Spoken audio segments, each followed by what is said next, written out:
नमस्कार, आप देख रहे हैं अपना बिहार। मैं हूं आपके साथ विभा उपाध्याय। लोकसभा में नारी शक्ति वंदन बिल पेश किया जा चुका है और विधेयक के बाद अब पक्ष और विपक्ष में महिला आरक्षण बिल का श्रेय लेने की होड़ सिमट गई है। सोनिया गांधी ने कहा कि महिला आरक्षण बिल को सबसे पहले कांग्रेस ने ही पारित कराया। मैं इस बिल का समर्थन करती हूं। राजीव गांधी जी का सपना अभी आधा ही पूरा हुआ है। वहीं जवाब में बीजेपी सांसद निशिकांत दुबे ने कहा कि हम बिल लाए तो कांग्रेस को दर्द हो रहा है। मोदी सरकार पर हमला बोलते हुए लोकसभा में जेडीयू सांसद राजीव रंजन सिंह ने कहा कि ये लोग नारी शक्ति वंदन की बात करते हैं। असल में आप अपना वंदन कर रहे हैं, आप अपनी कुर्सी बचाने के लिए वंदन कर रहे हैं। 2024 के बाद ये लोग कहेंगे ये तो जुमला है। भारतीय राष्ट्रीय कांग्रेस की तरफ मैं नारी शक्ति वंदन अधिनियम 2023 के समर्थन में खड़ी हुई।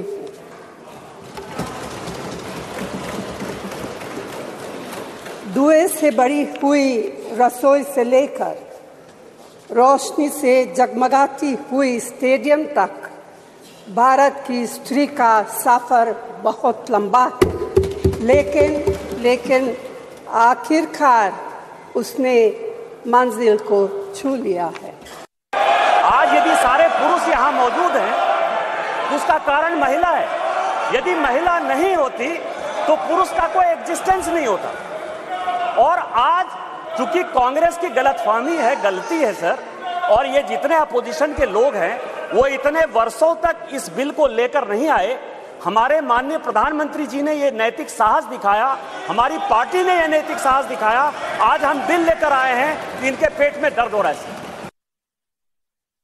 नारी शक्ति वंदन की बात करते हैं, बंधन की बात। अरे अपना बंधन कर रहे हैं आप अपना बंधन कर रहे हैं, अपने कुर्सी का बंधन कर रहे हैं, अपनी सत्ता का बंधन कर रहे हैं, अपनी सत्ता को बचाने का बंधन आप कर रहे हैं। आप वादा करते हैं, आप 2014 में वादा किए और आपके गृह मंत्री जी ने कह दिया ये जुमला होता है, चुनाव में इसी तरह चलता रहता है। आज आप बात करिएगा नारी शक्ति बंधन का, 2024 के बाद कहिएगा अरे ये तो जुमला होता है, ऐसे ही चलता है चुनाव। यही आपका चरित्र है और यही आपकी मंशा है। 1 करोड़ 30 लाख ग्रामीण महिलाओं को बिहार की सरकार ने जीविका के माध्यम से सशक्त करने का काम किया है, गरीब महिलाओं को। इसलिए आप क्या बात करिए, आपको क्या महिला सशक्तिकरण से बात मतलब है? आपको कोई महिला सशक्तिकरण से मतलब नहीं है। इस सरकार को महिला सशक्तिकरण से कोई मतलब नहीं है। इस सरकार को अपनी कुर्सी से मतलब है और उस कुर्सी को बचाए रखने के लिए कोई भी जुमला ये कर सकते हैं, कोई भी जुमलेबाजी ये कर सकते हैं। और चलिए आपको सीधे लिए चलते हैं लोकसभा, जहां पर इस वक्त बीजेपी नेत्री सुनीता दुग्गल क्या कुछ कह रही हैं, सुनते हैं। क्योंकि महिला आरक्षण बिल पेश किया जा चुका और उस पर चर्चा का दौर शुरू है। बेड़ियां समझना इनको वस्त्र तू, बेड़ियां पिघाल कर बना ले इनको शस्त्र तू खुद की खोज में निकल, तू किस लिए हताश है, तू चल तेरे वजूद की समय को भी तलाश है। बहुत बहुत धन्यवाद सभापति। धन्यवाद श्रीमती वीणा देवी जी। माननीय सभापति महोदय, मैं आपके माध्यम से सरकार द्वारा प्रस्तुत नारी शक्ति वंदन अधिनियम के पक्ष में बोलने के लिए खड़ी हुई हूँ। महोदय, सांसद एवं विधानसभा में महिला शक्ति की चर्चा कई बार कई दशकों से होती आ रही है, लेकिन आज ये शुभ घड़ी आ गई कि देश के यशस्वी प्रधानमंत्री आदरणीय नरेंद्र मोदी जी के नेतृत्व वाली सरकार ने हिम्मत दिखाई और सदन में इस बिल को प्रस्तुत कर दिया है। महोदय, जब हमारी सरकार के मुखिया आदरणीय नरेंद्र मोदी जी को शुरू से के दिनों में ही जब बेटी बचाओ बेटी पढ़ाओ का संकल्प लिया और महिला के सम्मान और शक्तिकरण की दिशा में अनेक कदम उठाना शुरू किए, तब से हमें विश्वास हो गया था कि राजनीतिक में महिलाओं को उचित सम्मान और उचित भागीदारी यही सरकार दे सकती है, क्योंकि इस तरह के साहसी कदम उठाने का जोखिम किसी के बस की बात नहीं थी। आखिर मोदी जी हैं तो मुमकिन है ये विचार ऐसे ही नहीं पैदा होती है। समाज में महिला और पुरुष दो धुरी की जो मिलन है समाज और राष्ट्र का निर्माण समान रूप से कर रही है। जब तक ये दोनों धुरी समान रूप से नहीं चलेगी समाज का विकास नहीं हो सकता। परंतु पुरुष के समान के महत्व हमारे समाज में ज़्यादा रही है, लेकिन ये याद रखना होगा कि ये स्त्री की पूजा होती है यहाँ जहाँ देवी देवता वास करते हैं। जहाँ स्त्री के पूजा नहीं होती वहाँ सम्मान नहीं होता, वहाँ किए गए अच्छे कार्य भी नष्ट हो जाते हैं। महोदय, ये हमारी भारतीय संस्कृति रही है और सरकार के इस बिल के माध्यम से साबित कर दिया है कि संविधान में सम्मान लिंग भेद से वंचित नहीं किया जा सकता है। जहाँ महिलाओं देवी देवता के रूप में लोग पूजते हैं, काली दुर्गा के रूप में पूजते हैं, वही महिलाओं का सम्मान होता है। आज हमारे जो मोदी जी है, यशस्वी प्रधानमंत्री जी देश के महिला के लिए जो काम किए हैं, सोचे हैं, 27 साल से बिल पड़ा हुआ अंदर में लटका हुआ बिल जो पटल पर रखाया है आज पास होने वाला है। मैं इस बिल को अपने पार्टी के तरफ से समर्थन करती हूं और एनडीए के तरफ से भी समर्थन करती हूं। बहुत बहुत धन्यवाद। Next speaker Shrimati Supriya Sule ji. Giving me the opportunity to speak. Thank you, sir, for speaking. You're giving me this opportunity to speak on the Constitution 128th Amendment Bill 23. Sir, I stand on behalf of the Nationalist Congress Party in full support of this bill. But there are a few points that I would like to raise as seek clarification from the government. First of all, today when we read the newspaper, sir, this morning, there were two major points which were covered in every newspaper today. I don't want to go away from the spirit of the bill, but I would like to put a few things which are really critical in the nation today. Every newspaper today has complimented all the governments who have brought this bill at various times. But there is another small piece of information on every front page of the newspaper today, which is about the... तो नारी शक्ति वंदन अधिनियम bill पर इस वक्त लोकसभा के अंदर चर्चा चलती हुई। पटना में सीएम नीतीश कुमार ने कहा कि महिला आरक्षण बिल जो लाया गया है उसका मैं समर्थन करता हूं। इस बिल को पहले हमने बिहार में लाया था और बिहार में ये लागू किया था। 35% आरक्षण हमने महिलाओं को दिया और सबसे ज्यादा महिलाओं को आरक्षण बिहार में ही मिला है।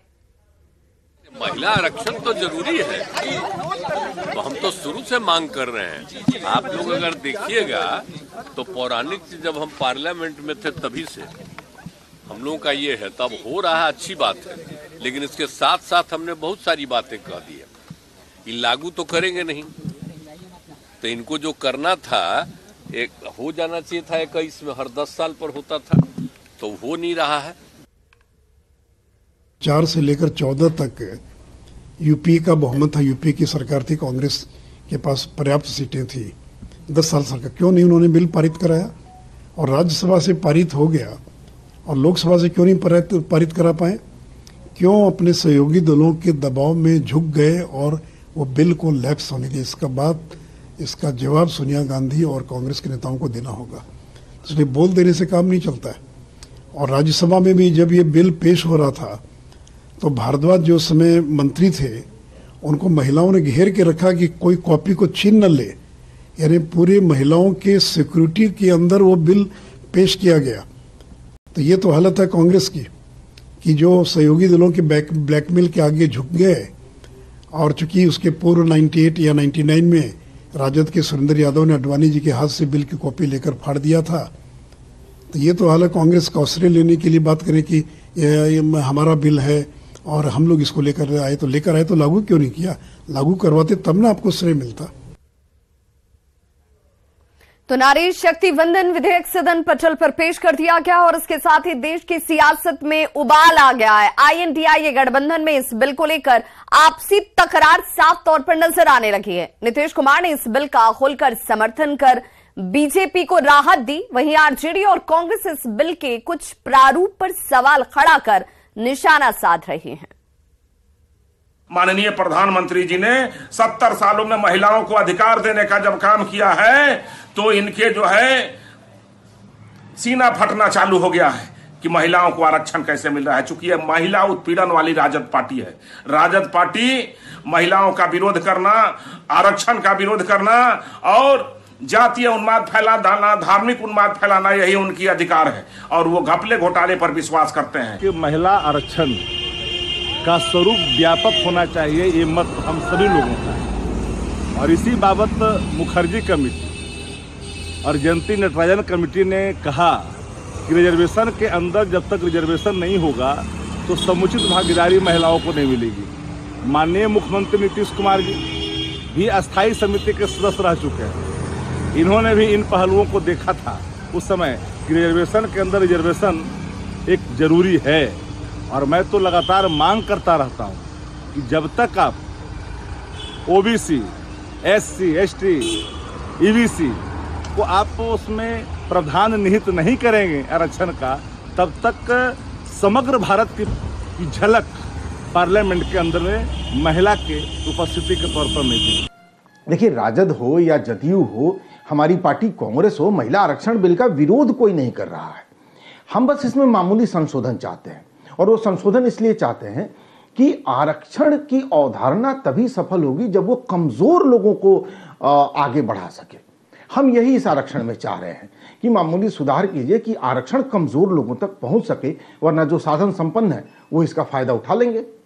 नहीं, आप तो देख रहे हैं कि शुरू से ही महिला सशक्तिकरण को लेकर हमारे नेता माननीय मुख्यमंत्री नीतीश कुमार जी ने जो काम किया है, स्वतंत्र भारत के इतिहास में ऐसा कोई मुख्यमंत्री नहीं हुआ है महिला सशक्तिकरण पर। जो आप देख रहे हैं ये महिला सशक्तिकरण पर उन्होंने सबसे पहले पंचायती राज में 50% का आरक्षण दिया, नगर चुनाव में उन्होंने 50% का आरक्षण दिया, शिक्षक की बहाली में 50% का आरक्षण दिया उस टाइम में, उसके बाद 35% सरकारी नौकरी में दिया। ये तो शुरू से हमारे नेता की मांग रही है, लगातार वो उठाते रहे हैं। आज तक महिला आरक्षण पर ये इंडी के लोग, यूपीए के लोग बराबर लोगों को भ्रम में डालते रहे। महिलाओं के बिल को लेकर के, आरक्षण को लेकर के बराबर उन्होंने वहाँ राज्यसभा में भी पास नहीं हुआ है, राज्यसभा में पास हुआ था, लोकसभा में पास हुआ और वो समाप्त हो गया। तो ये क्या कहता है, ये क्या कहलाता है, इसको क्या कहेंगे कि उनकी इच्छा नहीं थी और वो लोग आज भी उसकी इच्छा नहीं है। लेकिन महिला विधेयक पास होगा, ये भगवती का दिन है। या देवी सर्वभूतेषु शक्ति रूपेण संस्था नमस्तस्यै नमस्तस्यै नमस्तस्यै नमो नमः। देखिए, हम बिल का स्वागत करते हैं। कांग्रेस हमेशा से चाहती थी कि महिलाओं को हिस्सेदारी मिले। 9 मार्च 2010 में हम लोगों ने राज्यसभा से पारित भी करा लिया था। हम सब चाहते हैं कि महिलाओं की भागीदारी मिले और विमेन रिजर्वेशन बिल पास हो। लेकिन ये झुंझुना है, क्योंकि जब तक जनगणना नहीं होगी, अगर वो महिलाओं के इतने साथ थे तो 2021 की जो जनगणना थी वो अगर हो गई होती तो वुमेन रिजर्वेशन बिल अभी से लागू होता। अब तो परिसीमन होगा, ये लागू अगर इनकी नीयत सही रही तो 2029 में होगी। माननीय पूर्व मुख्यमंत्री जी लालू जी पूर्व से भी महिलाओं को हक न दी जाए, सदन के अंदर में भी उन्होंने पहले भी जब आया था महिला बिल तो उसका विरोध किए थे। तो ये उनका स्टैंड होगा। परंतु हमारे मुख्यमंत्री जी कल जो सदन में आया है लोकसभा में, महिला आरक्षण बिल के खुलकर समर्थन में है और हम सब चाहते हैं कि आधी आबादी को उनका हक न्याय मिले। मंत्री राबड़ी देवी जी, श्रीमती राबड़ी देवी जी का जो बयान है, उनके पार्टी का अपना स्टैंड है, हमारी पार्टी का स्टैंड अलग है। ये समय की मांग थी, ये बिल पहले आना चाहिए था। जो 2014 के पहले जिनकी सरकारें थी उन्होंने आज 27 वर्ष पहले बिल लाने का काम किया था, लेकिन किसी न किसी रूप में उसको इन्होंने पारित नहीं होने दिया। कोई बिल की प्रति फाड़ दिया, कोई कुछ कहा, कोई कुछ कहा। लेकिन नरेंद्र मोदी जी का जो स्पष्टता है, दृढ़ता है और नारियों के प्रति सम्मान है, उसको देखते हुए उन्होंने ये बिल लाया है। बिल पास होगा। नारी शक्ति बंधन के रूप में इसको माना जा रहा है। और बड़ी खबर इस वक्त पटना से, जहां पर पूर्व सीएम लालू प्रसाद की पेशी हुई है। लालू प्रसाद कोर्ट में पेश हुए। पटना सिविल कोर्ट स्थित सीबीआई कोर्ट में लालू प्रसाद की पेशी हुई है। आपको बताते चलें, चारा घोटाले से संबंधित एक मामले में उनकी सुनवाई हुई थी और इसी सुनवाई के मद्देनजर कोर्ट में पेशी हुई। भागलपुर बांका ट्रेजरी से अवैध निकासी का यह मामला, जिसमें सुनवाई को लेकर पूर्व सीएम लालू प्रसाद की पेशी सीबीआई कोर्ट में हुई।